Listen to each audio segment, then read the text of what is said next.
أسدل الستار يوم أمس الجمعة 12 أبريل 2019 على سحب قرعة منافسات كأس إفريقيا لأمم 2019 المزمع تنظيمها بجمهورية مصر العربية.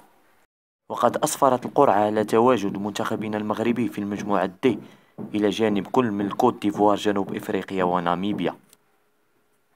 وذكر محللون رياضيون أن مجموعة المغرب هي الأصعب من بين كل المجموعات، أي مجموعة الموت، نظرا لتواجد ثلاث فرق رائدة على الصعيد الإفريقي هي المغرب، الكوت ديفوار، وجنوب إفريقيا، حيث أن هذه الثلاث فرق كلها كانت قد حصلت على شرف الفوز بهذه الكأس القارية.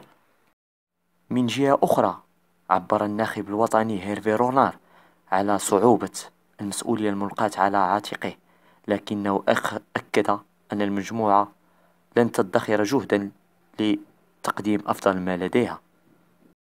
وتستضيف مصر هذا الحدث القاري ابتداء من 21 يونيو إلى غاية 19 من يوليوز، وستجرى المقابلات في 6 ملاعب، 3 منها متواجدة بالقاهرة وملعب بكل من الإسكندرية والسويس والإسماعيلية.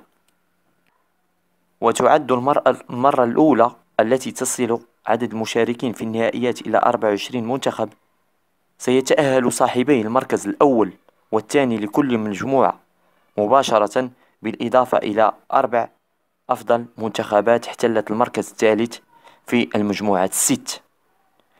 نتمنى حظ موفق لمنتخبنا الوطني وإسعاد الجماهير المغربية وإعادة حدث الجيل الذهبي ل 1976.